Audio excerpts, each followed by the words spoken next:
I'm Samantha Mitchell, 32.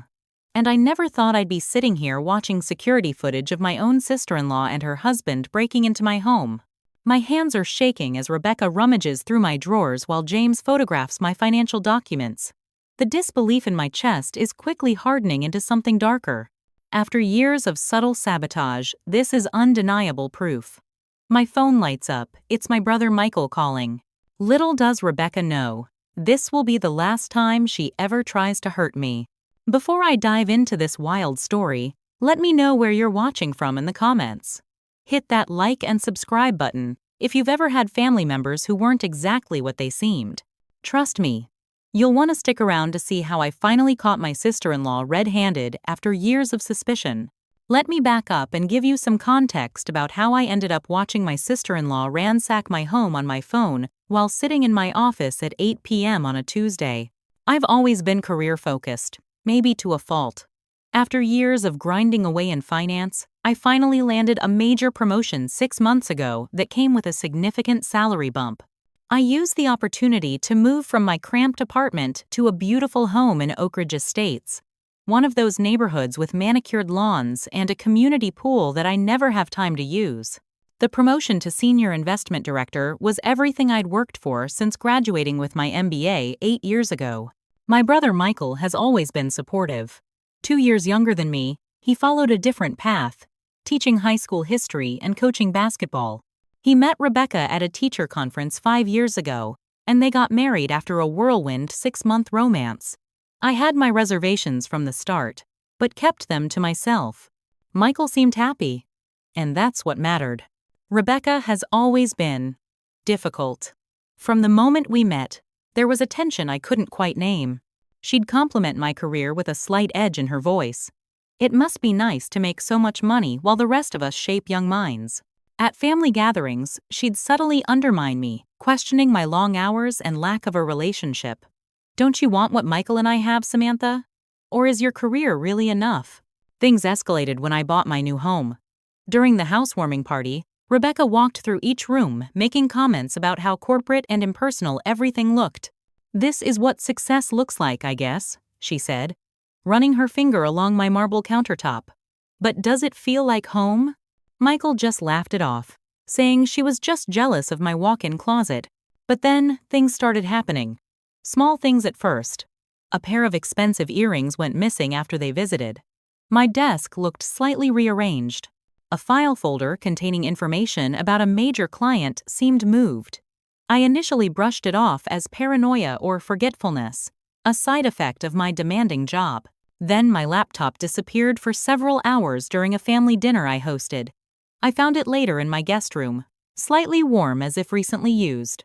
When I mentioned it, Rebecca quickly suggested I was working too hard and becoming forgetful. My best friend Lauren was the first to suggest something wasn't right. "Sam, I don't want to overstep, but have you considered that Rebecca might be going through your things?" We were having our weekly wine night, and I nearly choked on my Cabernet. "She's family, Lauren." "That's crazy," I responded. But the seed was planted. 2 more incidents sealed the deal. I found my personal journal moved from its hiding spot in my nightstand to under my bed. Then, a document containing confidential information about my recent promotion was missing from my home office. That's when I called North Star Security. The system was comprehensive. Motion, activated cameras in common areas, door sensors, and a sophisticated alarm that sent alerts directly to my phone. The technician who installed it showed me how to review footage remotely and set up different security modes. I chose not to tell anyone about the system, not even Michael. Something in my gut told me to keep this card close to my chest. Last weekend, we had a family barbecue at my parents' place. Rebecca made several comments about how my fancy new job was causing me to lose touch with what matters. She asked pointed questions about a major account I was handling, wondering innocently if I was worried about the responsibility. Michael, as usual, seemed oblivious to the undercurrent. Which brings us to yesterday. I stayed late at work finalizing a presentation for a crucial client meeting. At 7:43 p.m., my phone buzzed with an alert from my security system. Motion detected, front door. I opened the app, expecting to see a package delivery or maybe my cleaning service. Instead, I watched in real time as Rebecca used a key to enter my home, followed closely by James, her husband of 3 years, whom I'd only met a handful of times at family functions. My blood ran cold as I watched them step inside, look around cautiously, and then move with purpose toward my home office. They clearly knew I wouldn't be home. They clearly had a plan. I sat paralyzed in my office chair, watching the footage unfold on my phone screen. The security camera's high-definition clarity left no room for doubt or misinterpretation. Rebecca and James moved through my home with the confidence of people who felt entitled to be there. "Check her office first," Rebecca directed James, her voice crisp and clear through my phone's speakers. "I'll start upstairs in the bedroom." There was something chilling about how methodical they were, how prepared. This clearly wasn't a spontaneous decision. James headed straight for my home office while Rebecca climbed the stairs. I quickly switched camera views to follow each of them simultaneously, my stomach twisting into knots. James immediately went to my desk, pulling on latex gloves before opening drawers. He rifled through folders with efficiency, pausing occasionally to photograph documents with his phone. "Found anything yet?" Rebecca called down. "Just getting started," James replied, focusing on a folder labeled Westridge Acquisitions, confidential information about a major client deal I was working on. He photographed each page methodically. Meanwhile, Rebecca had located my personal journal in its new hiding spot inside my closet safe. I'd changed the combination after suspecting someone had accessed it, but somehow she knew the new one. My hands trembled as I watched her flip through pages, occasionally taking photos or reading passages aloud with a mocking tone. "Listen to this," she called out, laughing. "Sometimes I wonder if I'm missing out on having a family, if I've sacrificed too much for my career." Poor, sad, rich Samantha. So alone in her big fancy house. I felt violated in a way I couldn't articulate. Those were my private thoughts. Insecurities I'd never voiced to anyone. Tears of rage burned behind my eyes as Rebecca continued to my dresser, trying on my jewelry and admiring herself in my mirror. "This should have been mine," she said, holding up a pair of diamond earrings my parents had given me for my 30th birthday. Without hesitation, she pocketed them. I switched back to James in my office. He had moved to my computer, attempting to access it. Thankfully, it was password protected and locked, but he was persistent, trying several combinations. "Any luck with the computer?" Rebecca called down. "Password protected. Do you know what she might use? Try her birthday backward and then her mom's name. That's what she used for her phone." I felt sick. How did she know that? Had she been watching me enter my phone password? After several attempts, James gave up on the computer and moved to a filing cabinet instead. "Got it," he said after finding another folder. The insurance documents and the investment portfolio information. The two regrouped in my living room, comparing their findings. What they said next made my blood run cold. "This is perfect," Rebecca said, flipping through the papers James had collected. "With this, we can prove she's been manipulating client accounts. Even if it's not true, the suggestion will be enough to trigger an investigation." "Are you sure you want to go this far?" James asked, looking uncomfortable for the first time. "Framing her for fraud seems extreme." Rebecca's face hardened. "She doesn't deserve any of this. Do you know what her promotion should have been mine? I've been doing the same work at my firm for years. But of course, perfect Samantha gets the big break. Someone needs to take her down a notch. What about Michael? He's going to be devastated if his sister gets arrested." Rebecca waved dismissively. "Michael will believe whatever I tell him. He always does. Besides, he'll get over it once we use her insurance money to remodel our kitchen." That's when it clicked. They weren't just snooping. This was sabotage, possibly fraud, and certainly theft. I watched as Rebecca pocketed more of my jewelry and James took photos of my signature on various documents. As they prepared to leave, Rebecca looked directly at the camera in my living room and paused. For a heart-stopping moment, I thought she'd spotted it. Instead, she straightened a picture frame and smiled to herself. "Samantha always thinks she's the smartest person in the room," she said. "She has no idea what's coming." They left as carefully as they'd arrived, locking the door behind them. I sat in my office, shaking with fury and betrayal, and called the only person I knew, would believe me without question. "Lauren?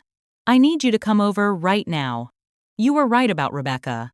And it's so much worse than we thought." Lauren arrived at my place 20 minutes after I got home. I'd spent the drive alternating between rage and disbelief, checking my security app every few minutes to make sure Rebecca and James hadn't returned. When Lauren saw my face, she immediately pulled me into a hug. "You look like you've seen a ghost," she said, following me inside. "What happened?" I pulled out my phone and played her the footage without saying a word. Her expression shifted from confusion to shock to outrage as she watched Rebecca and James ransacking my home. "Those absolute vipers," she whispered when the video ended. "Tell me you're calling the police right now." I sank onto my couch, suddenly exhausted. I don't know what to do. That's my brother's wife. If I go to the police, I'm not just reporting Rebecca. I'm blowing up Michael's marriage. Our family dynamics. Everything. Lauren sat beside me, her lawyer instincts kicking in. "Let's think about motives. This isn't just petty jealousy. They mentioned fraud, insurance money. This sounds calculated." I nodded, moving to my home office to assess the damage. Sure enough, the Westridge acquisition folder was slightly out of place, and several personal financial documents were missing entirely. They took the paperwork for my promotion, I realized, searching through my desk drawers. And the client portfolio I've been building. Lauren started pacing, her mind clearly racing. "This sounds like they're setting you up for something. Rebecca mentioned making it look like you've been manipulating client accounts. That could destroy your career, not to mention potentially lead to criminal charges." The implications hit me like a physical blow. This wasn't just about jealousy or petty theft. Rebecca was actively trying to ruin me. "You need to call the police," Lauren insisted. "This is breaking and entering, theft, and possibly attempted fraud." I hesitated, thinking of Michael. Despite everything, he was still my brother. "They're still family," I said weakly. "Family doesn't do this," Lauren countered, pointing at my phone where the footage was frozen on an image of Rebecca pocketing my jewelry. "Family doesn't try to destroy your career and steal from you." We compromised. I would confront Rebecca and James directly first, with Michael present. Depending on their response, I'd decide whether to involve authorities. Lauren thought I was being too lenient, but respected my decision. While Lauren made coffee, I dug deeper into my security system logs. What I found sent another wave of shock through me. This wasn't their first visit. There were 3 previous unauthorized entries over the past month, all during my regular work hours or when I was at scheduled family events. "Lauren," I called, my voice tight. "They've been here before. Multiple times." She hurried back to look at the footage with me. Each time, the pattern was the same. Rebecca would enter first, sometimes alone, sometimes with James, and they would methodically go through my personal items and documents. "Check your credit report," Lauren suggested. "If they have your personal information, they might have tried to access your accounts or open new ones." My hands shook as I pulled up my banking app and then my credit monitoring service. There it was. 3 unauthorized access attempts to my investment accounts in the past week, and an inquiry about opening a new credit card in my name. I'd been so busy with work that I'd ignored the security alerts, assuming they were routine. "This is identity theft," Lauren said quietly. "Sam, you have to report this." I nodded, finally accepting the severity of the situation. "I will. But I want to confront them first. I want to see their faces when they realize they've been caught." We spent the next hour planning the confrontation carefully. I would invite Michael and Rebecca over for dinner, making it seem like a casual family get-together. I'd ask James to come too, claiming I wanted his advice on some home repairs. I would record everything with my security system and have Lauren present as a witness. The hardest call was to Michael.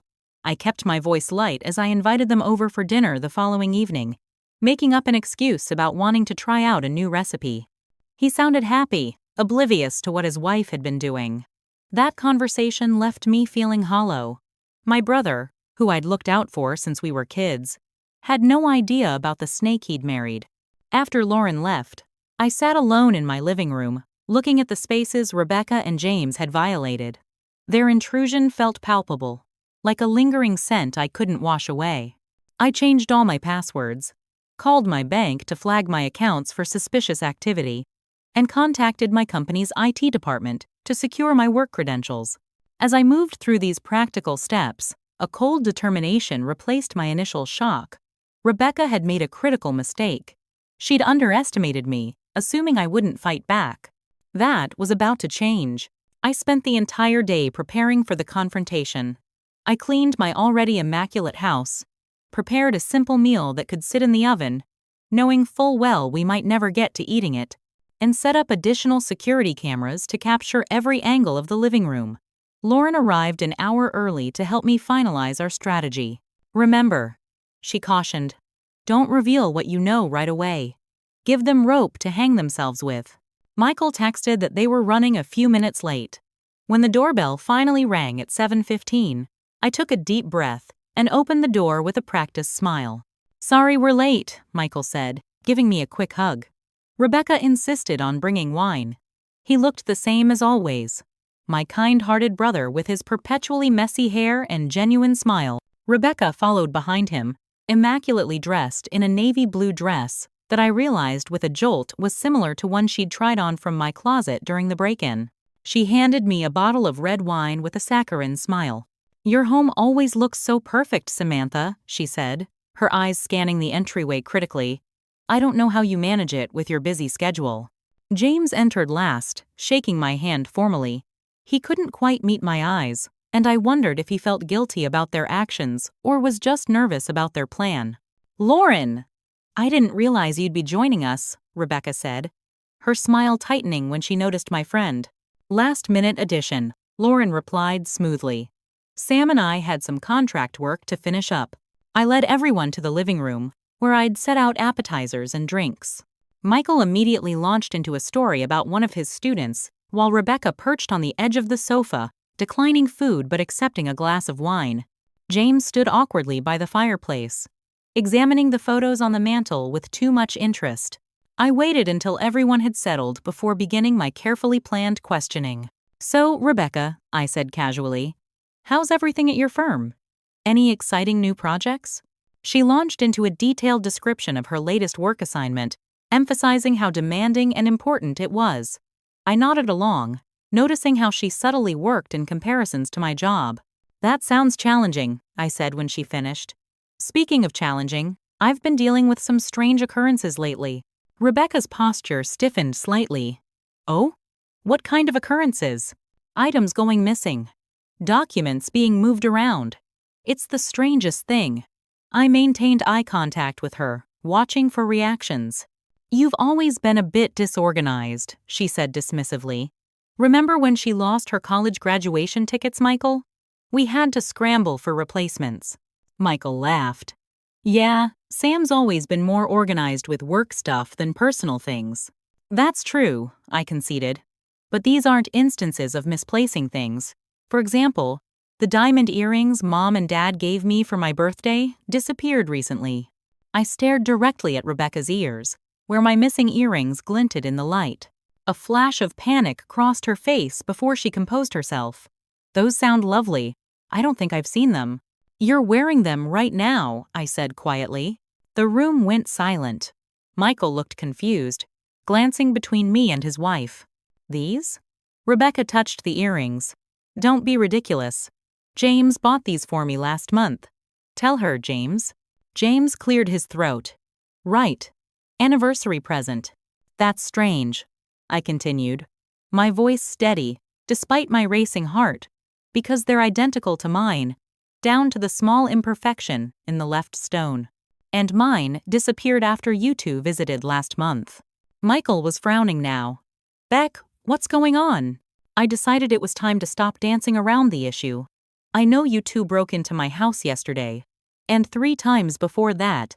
Instead of the denial I expected, Rebecca's expression transformed into something ugly and defiant. "So what if we did?" she spat. "You think you're so perfect, don't you? Samantha the successful, Samantha the brilliant. You've had everything handed to you your entire life." Michael stood up, shock written across his face. "Rebecca, what are you talking about? Tell me she's wrong about you breaking in." Rebecca ignored him, her focus laser-sharp on me. "You don't deserve any of this," she said, gesturing around my home. "Your big promotion? That should have been mine. I've worked twice as hard for half the recognition. But little Miss Perfect just sails through life getting everything she wants." "You broke into my sister's house?" Michael repeated, his voice rising. "Is this true? Your sister has had you fooled for years," Rebecca snarled, always playing the devoted career woman while looking down on everyone else. "Do you know she wrote in her journal that she thinks your job is beneath her? That teaching is for people who couldn't cut it in the real world?" I gasped. "That's a lie. I would never write that." "I read it myself," Rebecca insisted. "Tell him, James." James looked uncomfortable, shifting his weight from foot to foot. "I didn't actually see that part," he mumbled. Michael turned to me, confusion and hurt in his eyes. "Sam, what's going on?" "I installed a security system last month," I explained, pulling out my phone. "After things kept going missing, I have footage of Rebecca and James entering my house yesterday while I was at work. They went through my office, my bedroom, my personal journal. They took documents and jewelry. I played the video. The room was silent except for the sound of Rebecca's voice coming from my phone. She doesn't deserve any of this." Michael watched, the color draining from his face as Rebecca and James moved methodically through my home, taking my belongings, mocking me. When Rebecca read from my journal aloud, he flinched. When the video ended, Michael turned to his wife. "Tell me this isn't real." Instead of denial, Rebecca launched into a venomous speech. "You've always taken her side. Perfect Samantha, the family golden child. Do you have any idea what it's like living in her shadow? Every family dinner. It's Sam got another promotion. Or Sam bought a new house. What about me? What about my accomplishments? We were just looking around," James interjected weakly. "It got out of hand." "Looking around?" Lauren repeated incredulously. "You were photographing confidential documents and stealing jewelry. That's breaking and entering, theft, and corporate espionage. You brought her here to trap us," Rebecca accused, pointing at Lauren. "This whole dinner was a setup. You broke into my house." I shot back. "Multiple times. You stole from me, invaded my privacy, and planned to sabotage my career. What did you expect me to do?" Michael had sunk back onto the couch, his head in his hands. "I don't understand," he said, his voice muffled. "Rebecca, why would you do this?" "Because I'm tired of being second best," she snapped. "I'm tired of working twice as hard for half the recognition. Your sister has had everything handed to her." "That's not true," I said, fighting to keep my voice steady. "I've worked for everything I have." "Liar." Rebecca stood up, her face contorted with rage. "You've always had your parents' favor, Michael's loyalty, the right connections, the perfect life. Someone needed to take you down a notch." The meeting had exploded into chaos, just as I'd anticipated. But nothing could have prepared me for what came next. "It wasn't just yesterday," I said quietly, pulling up more security footage on my phone. "You've been sabotaging me for years, haven't you, Rebecca?" Rebecca's eyes narrowed, calculating. For a moment, I thought she might continue denying everything. But then something shifted in her expression. A kind of reckless abandon took over, as if now that she'd been caught, she wanted credit for her schemes. "You have no idea," she said, a disturbing pride in her voice. "You think you're so smart, but you never noticed all the ways I've been undermining you." Michael looked up, devastation etched across his face. "What are you talking about, Beck?" Rebecca laughed, a harsh sound without humor. "Remember that job offer you got from Meridian Investments 3 years ago, Samantha? The one that mysteriously fell through at the last minute?" My stomach dropped. "That was you? How?" "I called them pretending to be from your current firm's HR department. Told them you'd failed a background check for financial impropriety." She smiled at my shock. "They withdrew the offer immediately." "You did what?" Michael stood up, staring at his wife in disbelief. "And that wasn't the only one," Rebecca continued, seemingly unable to stop now that the floodgates had opened. "There were 3 other offers over the years. It was so easy to redirect your emails, intercept your calls when you stayed with us during the holidays." James stepped forward. "Rebecca, that's enough." No, they should know how clever I've been, she interrupted. We've had access to your financial accounts for months, Samantha. We know exactly how much you're worth. We? I looked at James, who had the decency to look ashamed. It was Rebecca's idea, he said quietly. I just helped with the technical aspects. Michael turned to James. Betrayal, compounding betrayal. You helped her do this to my sister? I brought you into our family. It started small, James said defensively. Just checking Samantha's accounts to see if she was really doing as well as everyone thought. Then Rebecca wanted to level the playing field. Level the playing field? Lauren interjected incredulously. You committed identity theft and corporate espionage. Rebecca scoffed. Don't be so dramatic. Besides, Samantha's not the saint she pretends to be. Do you know what she says about you behind your back, Michael? How she thinks you wasted your potential becoming a teacher. That's a lie, I said firmly. Michael, you know I've always been proud of you. She's lying to you right now, Rebecca insisted. I've heard her at family gatherings, telling everyone how she's carrying the family name while you coach basketball to delinquents. Michael looked between us, uncertainty clouding his features. Sam? Think about it, I said, fighting to keep my voice steady. Who has been there for you your entire life? And who has been manipulating and lying to everyone in this room? A dam seemed to break inside Rebecca. You think you're better than me? I grew up with nothing. My parents could barely keep the lights on while yours paid for private school and European vacations. You never had to fight for anything. So this is about money? I asked, disgusted. It's about fairness, Rebecca shouted. When Michael and I got married, you gave us that patronizing speech about building our future together. Meanwhile, you were buying your first condo while we rented a cramped apartment because teachers and paralegals don't make investment banker money. I worked hard for everything I have, I insisted. So did I. Rebecca's voice cracked. But it doesn't matter how hard I work. People like you always win. James cleared his throat. Rebecca took out a loan in your name, he admitted. $30,000. We needed the money for some investments that didn't pan out. My world tilted on its axis. You stole my identity to take out a loan? We were going to pay it back, James said weakly. It was just supposed to be temporary. This started as harmless pranks, he continued, distancing himself from Rebecca's schemes. Moving things around, taking small items. Rebecca said it would make you doubt yourself, knock you off your pedestal. I never wanted it to go this far. Rebecca rounded on her husband. Shut up, James. You were happy enough to spend the money. I think everyone needs to calm down, Lauren interjected, ever the attorney. What's clear is that crimes have been committed, and Sam has evidence of them. Michael had been silent, processing everything. Now he looked at Rebecca, really looked at her, as if seeing her for the first time. How long? He asked quietly. How long have you been lying to me about my sister? She was ruining our marriage, Rebecca said, switching tactics. Always calling you, always needing something. You talk about her constantly. Sam got another promotion. Sam's so successful. You never noticed my accomplishments. That's not true, Michael said, but his voice lacked conviction. You chose her over me every time, Rebecca continued. Even our wedding day. You spent the morning helping her with a work crisis instead of enjoying our rehearsal brunch. I remembered that day. My car had broken down on the way to their rehearsal, and Michael had come to rescue me. It had taken an hour out of his day, at most.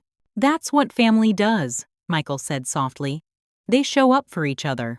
Rebecca laughed bitterly. Family? She's practically a stranger. When was the last time she came to one of your basketball games? Or remembered your birthday without a Facebook reminder? She's been using you as her emotional support while giving nothing in return.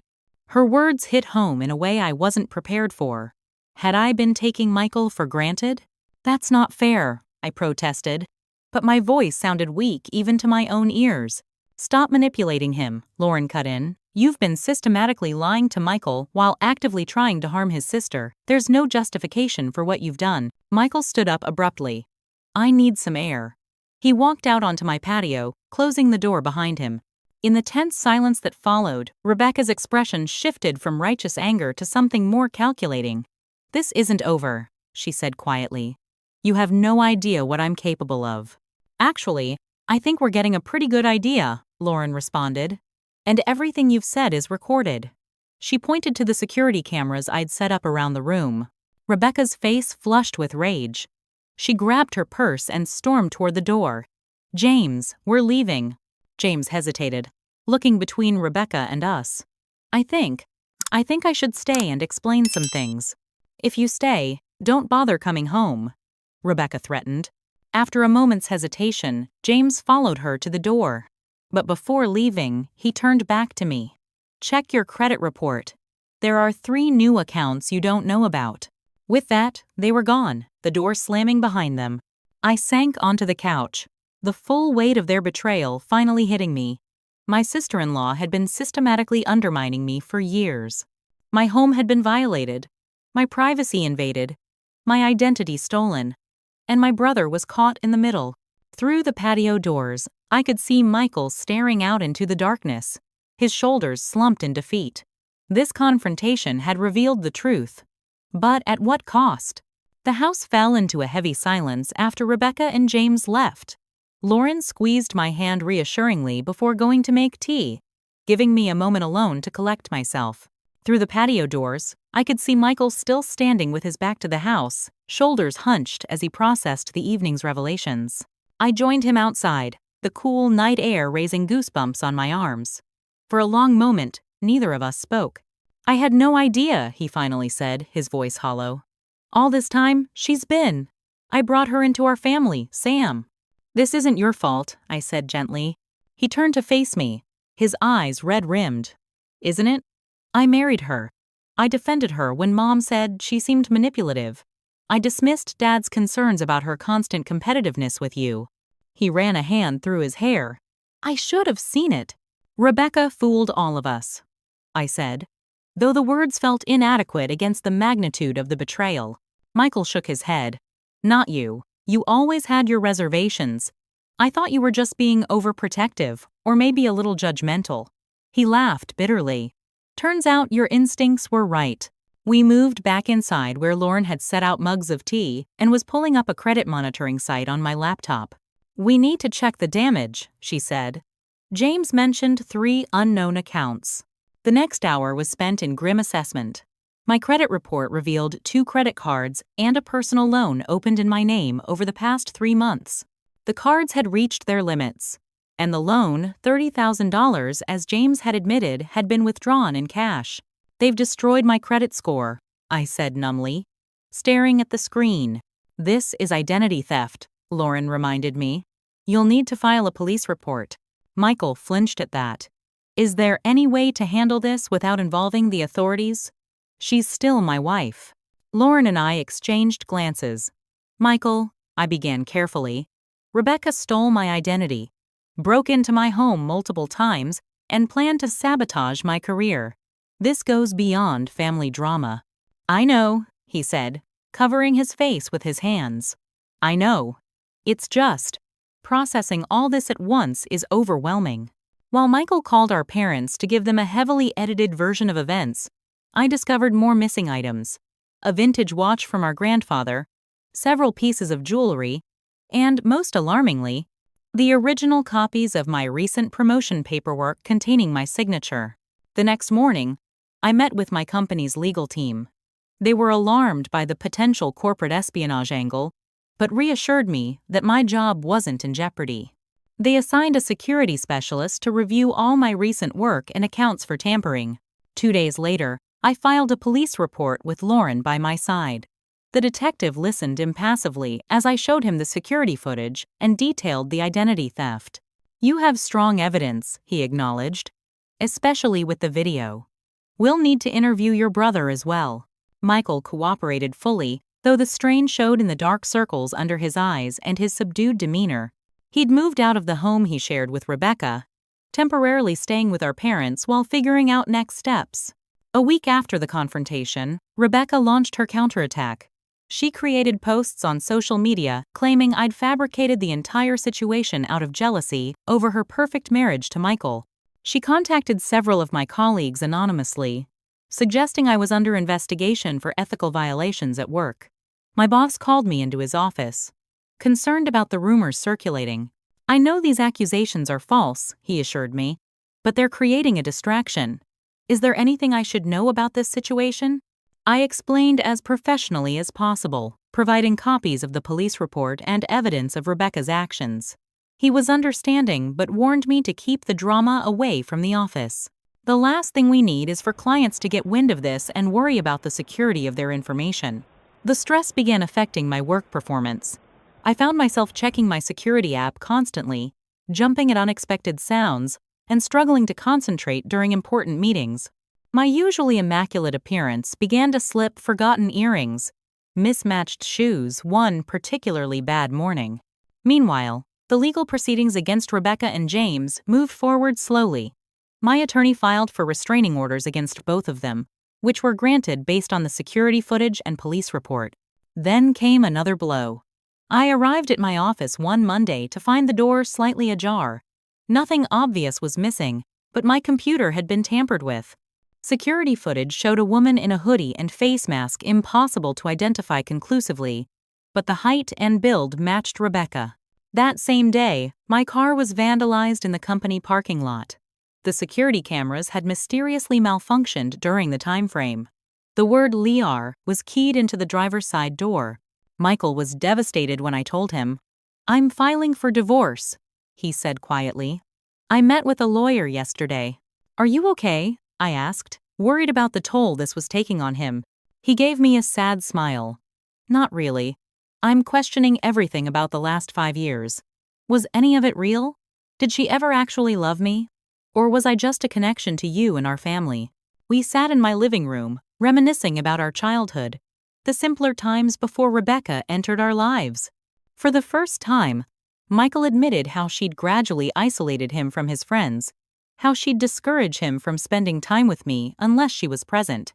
"Classic controlling behavior," Lauren said when I told her about our conversation. She couldn't risk him hearing an outside perspective. The family began taking sides as news spread. Our parents and closest relatives supported Michael and me unequivocally. More distant relatives were divided, some believing Rebecca's version that I was the manipulative one who couldn't bear to see my brother happy. 3 weeks after the confrontation, James reached out through my lawyer. "I want to make a deal," he said during our meeting. "I'll testify against Rebecca and provide evidence of everything she's done, in exchange for leniency." "Why the change of heart?" I asked suspiciously. "She's turned on me too," he explained, pushing forward a folder. "She's claiming the identity theft was entirely my idea, that she knew nothing about it. I have text messages and recordings proving otherwise." James revealed that Rebecca had done similar things to people before. There was a woman at her previous job, another rising star. Rebecca spread rumors that she was sleeping with the boss. The woman ended up transferring to another branch. There were others too. Rebecca keeps detailed journals about the people she targets. This information proved invaluable to the prosecution. Rebecca's previous victims were contacted, and a pattern of similar behavior emerged, strengthening the case against her. As the evidence mounted, more family members realized the truth. Michael received numerous calls of support, though he remained withdrawn, processing his grief over the relationship he thought he had. "The hardest part," he told me during one of our now regular dinners, "is accepting that I never really knew her. The woman I loved didn't exist." The weeks following James's cooperation with authorities brought unexpected developments. Rebecca's attorney adopted an aggressive strategy, attempting to paint me as mentally unstable and vindictive. My client was merely concerned about her sister-in-law's increasingly erratic behavior. The lawyer claimed in a statement to the court. Any entry to the home was done out of genuine family concern, using a key provided by Miss Mitchell herself. This blatant lie infuriated me, but my attorney advised calm. "They're desperate," she explained. "The evidence is overwhelming. They're trying to muddy the waters." What we didn't anticipate was James's secret outreach. He contacted me through a burner email, requesting a private meeting. "Don't tell your lawyer," his message read. "I have information Rebecca doesn't know I possess. I'll trade it for your support in reducing the charges against me." Lauren insisted on accompanying me to the meeting, which we held at a quiet cafe outside the city. James looked terrible, unshaven, dark circles under his eyes, constantly glancing over his shoulder. "Rebecca's planning something big," he said without preamble. "Something to discredit you completely before the trial." "What exactly?" I asked. "She's been in contact with your company's main competitor, offering information in exchange for future employment. She has copies of confidential client data she took from your home office." My blood ran cold. That could destroy my career. "I know where she keeps the evidence," James continued. "And I have recordings of her planning it all. I'll give you everything if you tell the prosecutor I was coerced." Lauren and I exchanged glances. "We'll talk to them," I agreed cautiously. "But the evidence needs to be genuine." James slid a USB drive across the table.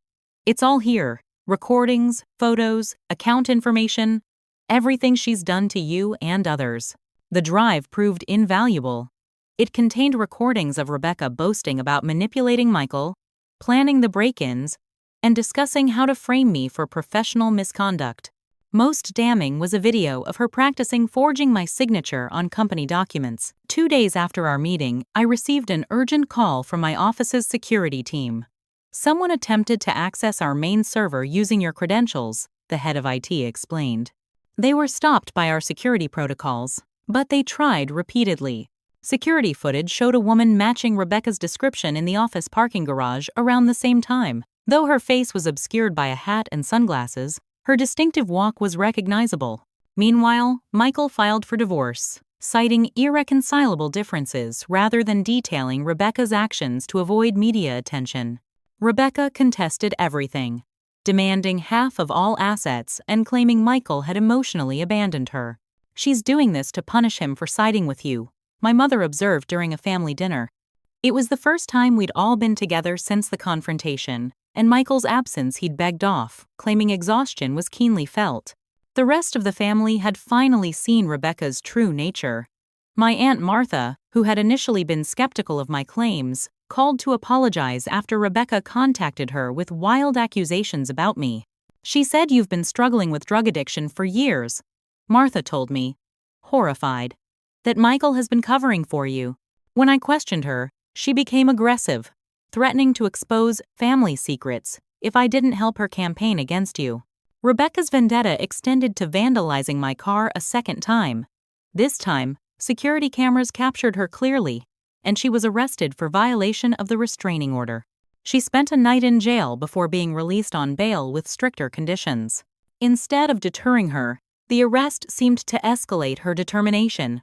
My parents received an envelope containing photoshopped images depicting me in compromising situations. My father called, his voice shaking with anger and concern. "This has gone beyond a family dispute," he said. "She's unhinged, Samantha." The legal case was building steadily. Rebecca and James had begun turning on each other, each claiming the other was the mastermind. Their conflicting testimonies only strengthened the prosecution's position. Then came a breakthrough. Rebecca's attorney reached out about a potential plea deal, suggesting she might be willing to admit to lesser charges. My lawyer was cautiously optimistic. "They know they can't win," she explained. "The evidence is too strong. They're trying to minimize the damage." The plea negotiations collapsed the next day when Rebecca fired her attorney and hired a notoriously aggressive replacement. The new lawyer immediately filed motions claiming evidence had been tampered with and that I had manipulated James into providing false testimony. Michael was devastated by each new development. "I keep thinking I've reached the bottom of this nightmare," he told me during one of our now weekly dinners. "And then it gets worse. Did you know she contacted my school? Told the principal I'd been stealing from the athletic department fund." The accusation was quickly disproven, but the damage to Michael's reputation required careful repair. His colleagues rallied around him, many sharing stories of uncomfortable interactions with Rebecca at school functions.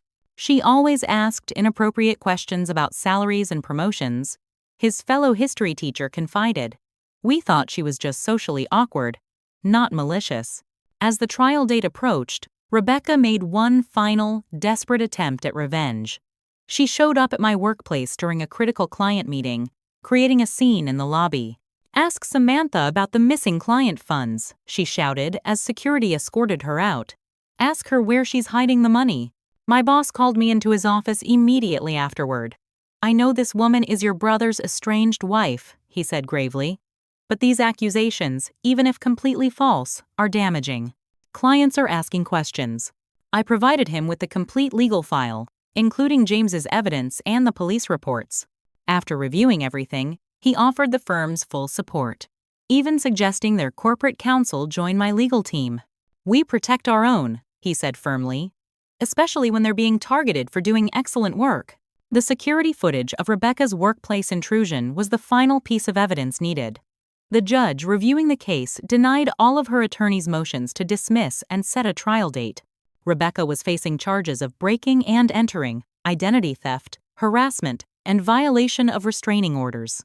Through James's continued cooperation, police discovered Rebecca had a pattern of similar behavior predating her relationship with Michael. 3 former colleagues and a college roommate came forward with strikingly similar stories of manipulation, sabotage, and revenge when she felt threatened or overshadowed. "She always targets successful women," James explained during a formal deposition. "Women who have what she believes she deserves. It's never been about money, it's about destroying people she resents." The night before the preliminary hearing, Michael called me sounding more like his old self than he had in months. "I found her journal," he said. "Her real one, not the fake one she leaves around for people to accidentally find. Sam, it's horrifying. Detailed plans dating back years. She's been plotting against you since before we were even married." "What are you going to do with it?" I asked. "I've already given it to the police," he replied. "I should have trusted my instincts about her long ago. I'm sorry I didn't believe in you more." His words were the first real healing in our strained relationship. For the first time since this nightmare began, I felt like I might eventually get my brother back. The courtroom was smaller than I'd imagined, the wooden benches uncomfortable under the weight of anticipation. My family sat in the row behind me, my parents, Michael, aunts and uncles who'd traveled from across the country to show support. Lauren sat beside me, her legal pad filled with meticulous notes despite not being my official attorney. Rebecca sat at the defendant's table, her once perfect appearance noticeably diminished. Her hair was pulled back severely, her clothing subdued in an obvious attempt to appear serious and remorseful. James sat separately with his attorney, having accepted a plea deal in exchange for his testimony. The proceedings began with the prosecution outlining the charges: multiple counts of breaking and entering, identity theft, harassment, violation of restraining orders, and attempted corporate espionage. The security footage from my home played on screens throughout the courtroom, Rebecca's voice clear as she mocked my private journal entries and pocketed my jewelry. "The evidence will show," the prosecutor stated firmly, "that the defendant engaged in a systematic campaign of harassment and criminal activity against her sister-in-law, motivated by jealousy and a desire to damage the victim professionally and personally." Rebecca's attorney argued that she had been manipulated by James, painting her as a woman desperate to please a controlling husband. The strategy fell apart when the prosecution presented James's recordings of Rebecca clearly directing their activities. "I want everything." Her voice rang out in the quiet courtroom. "Every document, every password, anything we can use to take her down. She doesn't deserve that promotion or that house. We're going to make sure everyone sees who she really is." Michael flinched at each new revelation, the reality of who he had married becoming increasingly undeniable. During a break in proceedings, he squeezed my hand. "I'm so sorry, Sam. I had no idea what she was capable of." The judge, a no-nonsense woman in her 60s, showed little patience for Rebecca's attorney's attempts to exclude James's evidence. The recordings were legally obtained in a residence Miss Harrison jointly occupied with the defendant, she ruled. They are admissible. The turning point came when Rebecca's personal journal was entered into evidence. Page after page detailed her resentment, her plans for revenge, and her satisfaction in causing me distress. Most damning were entries predating her relationship with Michael, revealing that she had targeted me from the moment we met, seeing me as competition to be eliminated. Subject continues to receive accolades at work. One entry read, "Family constantly praises her accomplishments while ignoring mine. Marriage to M provides access. We'll begin phase 1 next month." Rebecca's face remained impassive as her private thoughts were read aloud. but her knuckles whitened as she gripped the table. James's testimony proved devastating to her defense. He described in detail how Rebecca had orchestrated each break-in, how she had systematically stolen my personal information to open fraudulent accounts, and how she had planned to sabotage my career by planting false evidence of financial impropriety. She said it would be poetic justice, James testified, that Samantha would lose everything just when she thought she had it all. When asked why he had participated, James's answer was simple: I was afraid of her. When Rebecca feels threatened or challenged, she becomes someone else entirely.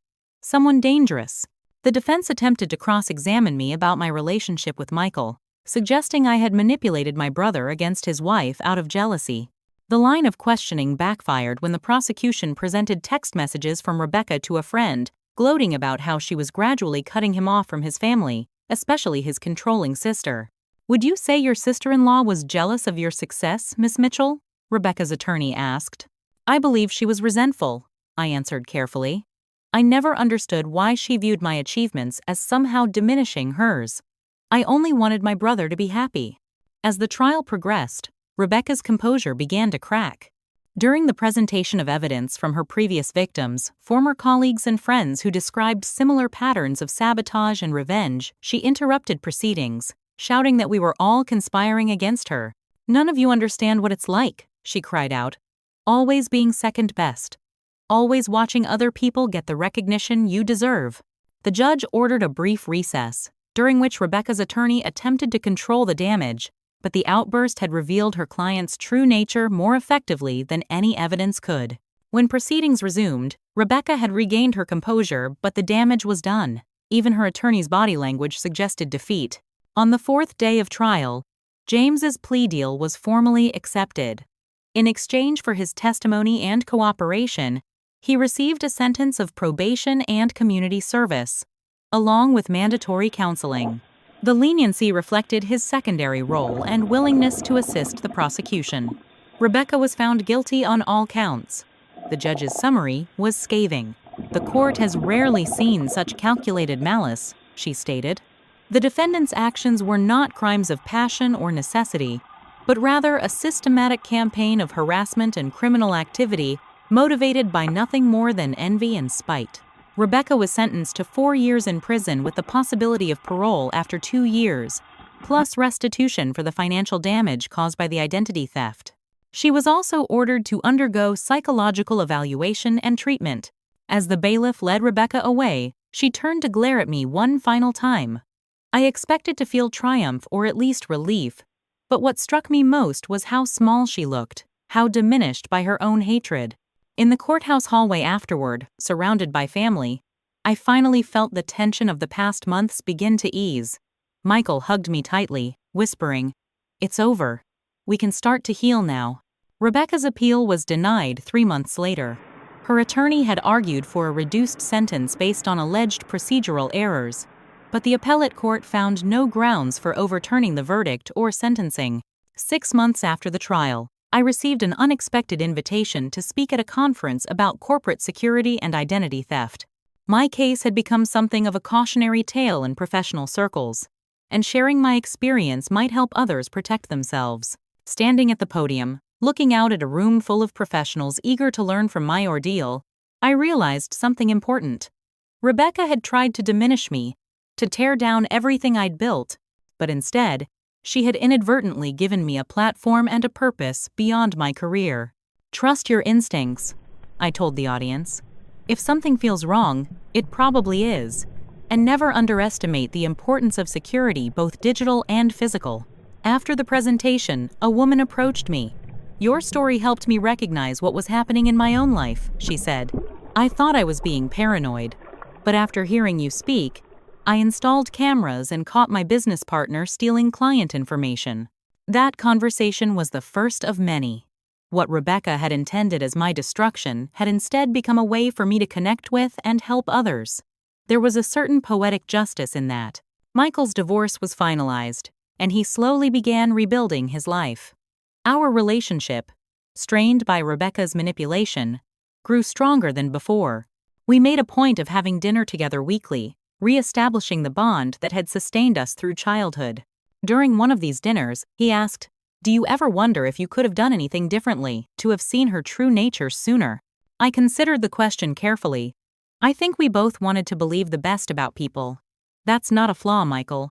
It's a strength, even if it made us vulnerable to someone like Rebecca. He nodded, a small smile breaking through the sadness that still occasionally shadowed his face. I'm choosing to believe that too. The security system that had caught Rebecca in the act remained installed in my home, but I gradually reduced its settings. The cameras that had once seemed necessary for protection now simply provided peace of mind. I no longer jumped at unexpected noises or checked the app obsessively throughout the day. Instead, I focused on rebuilding my sense of safety, my career, my relationships with family and friends who had stood by me through the ordeal. Rebecca had tried to take everything from me, but in the end, she had only succeeded in showing me the strength of what I had. 6 months after Rebecca's sentencing, I walked into my office to find a small celebration organized by my team. A banner reading, "Congratulations, Executive Director," hung across the conference room door. After everything that had happened, the promotion I'd been working toward for years had finally come through. "We couldn't be prouder," my boss said, handing me a glass of champagne. "You've shown extraordinary resilience and professionalism throughout this entire ordeal. The board unanimously approved your promotion." I thought about the irony. Rebecca's attempt to destroy my career had ultimately forced me to demonstrate exactly the kind of grace under pressure that the company valued in its leadership. Her sabotage had backfired completely. The new position came with a larger office overlooking the city skyline. As I arranged my belongings in the space, I found myself placing the family photos more prominently than before. The experience had shifted my priorities in unexpected ways. Success still mattered, but so did the people who had stood by me when everything threatened to fall apart. Michael had settled into a new apartment and was slowly rebuilding his life. The divorce had been finalized, and though he still had moments of self-recrimination for not seeing Rebecca's true nature sooner, he was beginning to look forward rather than back. He'd even started dating again, cautiously. "She's a math teacher at my school," he told me during our weekly dinner. "And before you ask, yes, I've been completely upfront about everything that happened with Rebecca. No secrets this time." Lauren had become an even closer friend through the ordeal. Her unwavering support and legal expertise had been invaluable. To thank her, I organized what I called a freedom celebration at my home, inviting our closest friends and family. "To new beginnings," Lauren toasted, raising her glass. "And to security systems that catch scheming sisters-in-law." The laughter that followed felt healing, transformative. We were finding humor in what had once been only pain. One unexpected outcome of my experience was the support group I started for victims of similar betrayals. It began informally, with the woman who had approached me after my conference presentation. Soon, others joined people whose trust had been violated by family members, friends, or colleagues. We met monthly in a community center meeting room, sharing stories and strategies for rebuilding. Some had lost money, others their reputations, but all shared the same fundamental wound: the betrayal by someone they had trusted. "The hardest part isn't the practical damage," one woman explained during a meeting. "It's learning to trust again afterward." That resonated deeply with me. While the financial and professional aspects of Rebecca's betrayal had been addressed through legal channels, the emotional aftermath was more complex. I had found myself questioning friendships, double-checking colleagues' motives, installing additional security measures beyond what was reasonable. "Healing isn't linear," I told the group. "Some days I feel completely past it, and others I check my security app 10 times before noon." Both reactions are valid parts of the process. The support group became a vital part of my own recovery. In helping others navigate their healing journeys, I found clarity about my own. Teaching others about setting boundaries, recognizing red flags, and rebuilding trust forced me to implement those lessons in my own life. 4 months into our meetings, I received an unexpected email from James. After completing his community service and counseling, he had moved to another state and found work as an IT specialist. "I know I have no right to ask for forgiveness," he wrote, "but I wanted you to know that I'm working to become a better person." The counseling helped me understand my role in enabling Rebecca's behavior and my own responsibility for the harm caused. "I'll be making restitution payments as ordered by the court, But please know they come with genuine remorse. I showed the email to Michael during our next dinner. He read it silently, then set it aside with a sigh. Do you believe him? He asked. I'm not sure, I admitted, but I'd rather err on the side of believing people can change than become as cynical as Rebecca. Michael nodded. That's why she could never truly harm you in the end. She wanted to make you bitter, suspicious, isolated like her. But you've done the opposite. You've built something positive from this experience. His observation struck me as profoundly true. Rebecca's journal had revealed her belief that taking away my career and reputation would destroy me because, in her mind, those external markers of success were all that mattered. She had fundamentally misunderstood what gave my life meaning and value. The following weekend, Michael stopped by with unexpected news. Rebecca's appeal was denied, he said. Her attorney tried to argue that the journal should have been inadmissible, but the court didn't agree. She'll serve her full sentence. I was surprised by my own reaction, not satisfaction or triumph, but a quiet relief and readiness to close that chapter. That's good to hear, I said simply. How are you feeling about it? Relieved, he admitted. Part of me was worried she'd find some legal loophole. I've been having nightmares about her showing up at my door again. Those might continue for a while, I said gently. Trauma doesn't disappear just because the threat is gone. He nodded. Understanding. I'm seeing someone, a therapist, I mean. It's helping me process everything. She pointed out that I might have been vulnerable to Rebecca's manipulation because of how our parents always positioned us as the smart one and the athletic one. I never felt like I could compete with you, intellectually. His honesty opened the door to a conversation we should have had years ago. We talked about our childhood, the subtle competitiveness our parents had unknowingly fostered, and how Rebecca had exploited those fault lines. I never saw you as competition, I told him. I've always been proud of you, Michael, always. I know that now, he said with a smile. And I'm learning that success isn't a zero-sum game. Your achievements don't diminish mine. As I approached the 1-year anniversary of discovering Rebecca and James in my home, I decided to make some changes. I deactivated some of the more extreme security measures I'd installed during the height of the crisis. The panic button by my bed, the motion sensors in every room, they had served their purpose, but I no longer wanted to live in a fortress. I kept the basic system, of course.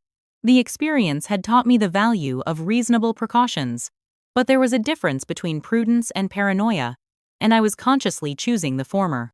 At work, I implemented new security protocols based on what I'd learned, protecting not just myself but my entire team from potential corporate espionage. My experience had made me an unexpected expert in security vulnerabilities, both digital and interpersonal. My definition of family had evolved as well. While blood ties remained important, I now recognized that family was defined more by trust and respect than by genetic connection. Lauren, who had stood by me unflinchingly through the darkest moments, was as much my family as anyone.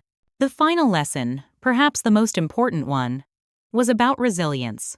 Rebecca had tried to destroy what I valued most, my reputation, my career, my family bonds, but in each case, what was genuine had withstood her attacks. My true relationships had strengthened. My professional ethics had been recognized and rewarded. My sense of self had deepened beyond external markers of success. As I stood in my living room, looking out at the city lights, I realized that the security I had sought through cameras and alarms was ultimately less valuable than the security of knowing my own strength. Rebecca had unintentionally given me that gift, the certainty that I could face betrayal and malice, and emerge not just intact but stronger. That knowledge was the most powerful protection of all. So, what about you? Have you ever experienced betrayal from someone you trusted? How did you handle it? And what did you learn from the experience? I'd love to hear your stories in the comments below. Don't forget to like this video if it resonated with you, subscribe to my channel for more real-life stories, and share with anyone who might be dealing with toxic family relationships. Thank you for listening to my journey. And remember, sometimes the worst betrayals lead to the most important growth. Stay strong, and I'll see you in the next video.